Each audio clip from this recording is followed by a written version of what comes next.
Okay, hello everyone. This is the Two Brave Puffins Mix and Match Noble Builder, and I'm going to build a noble with it to show you how it works and how you can use it. Hopefully that tells you what to do. So, first of all, here's the file itself. Let me show you what that looks like. It's got each of the components: hair front, the face, the hair back, the accessory, the body, the arms, and the legs. And you mix and match all these together to compile them, and it's easy as that. So all we have to do is, I've got my selection tool and it's on auto select layer up here in the top left, which is important. So let's see where to start. I think I haven't made one using this body yet, so I'm holding Alt. When you can see the cursor change like that, that makes a duplicate of it, which doesn't really matter so long as you're not saving over this file. But I'm going to make a duplicate and drag into the middle and then decide what I'm going to build with it. So I think, seeing as how this is all ruffles, I'm going to go with a very full skirt to go with it. So that one, and then I will join it with an extra. We're just going to go all out extra. Oops, didn't mean to double click. So I'll go with these flouncy sleeves as well. Drag them onto. I don't need to make them line up perfectly just yet, although it has gone pretty well. Choosing which face to go with it.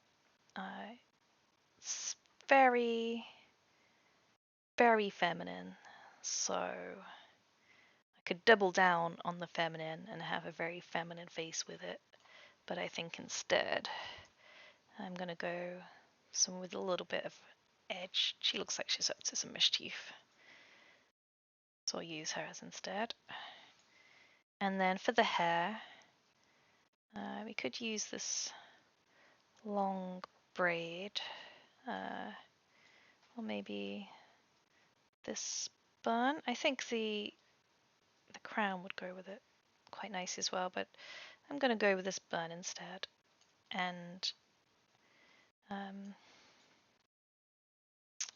let's see. Now, this one, it doesn't need to have anything behind it. It could all just be up on her hair, but she could have it in some double buns, but that's not the look I want.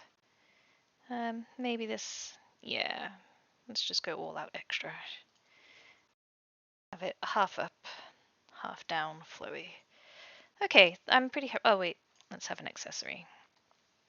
Let's give her a necklace. I think that looks pretty good. Anything else? No, she's pretty accessoried up already with all these bows on her. Okay, so next step is I'm going to hold Shift, and that'll select all of her. And then I'm going to press F to bring it out full screen, and I'm going to drag her into this file that I made earlier, which has just got a plain background in it. Okay, so now she's here. I'm going to just pull her apart again, just so I can line her up properly with a bit more care. I think you can make her sort of taller and shorter. You can mask off some of these areas of the skirt so they stick out, but I think I'm going to make it so it just matches up. And let's put her head on. Using the arrow keys to just nudge it into place and line it up just so. For her arms, I use these arms on one of the other characters I made that will be in the actual noble pack. So instead, I think I'm going to, that's Control T and then right click and flip horizontal, and now I'm going to nudge them.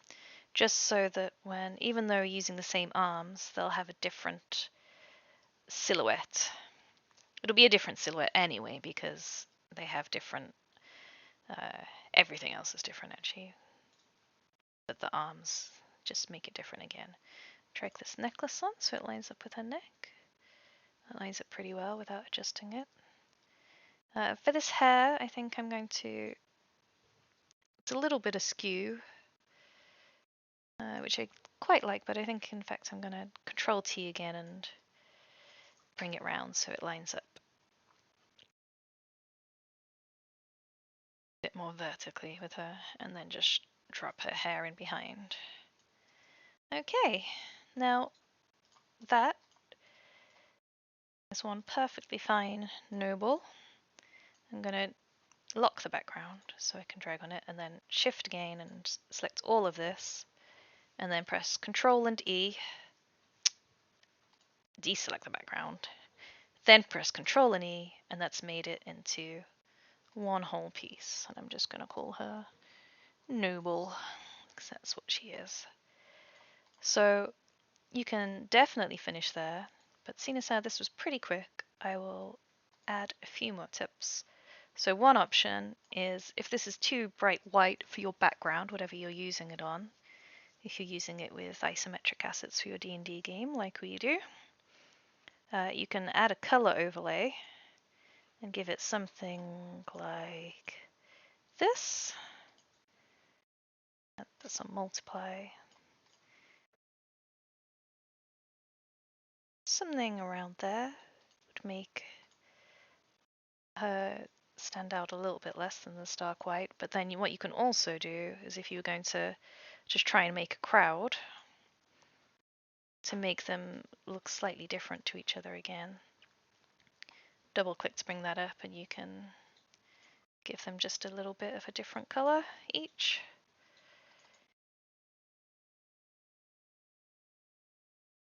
Like so. This one could be blue. And then, do that as many times as you want, and then you can differentiate them. That one didn't really go very different, did it? Nope, that's my blue one. Let's make a sort of pinkish color instead. And then just you differentiate between them without having to go wild, doing too much. Okay, you could also flip them, which you can do anyway. So there you go, that's one way to do it, which is nice and simple. I think what I will do is I'll make a second video where I'm going to color and shade her, but I'll make that in a different video for those people who aren't interested in that. Okay, well, I hope that explained it. I hope you get some use out of this. Let's just revert it back to the start. And yep, there it is. Between this, should be able to make loads of different variations, and maybe we'll add some more later on too. I hope you like it, I hope you enjoy it. Okay, thanks.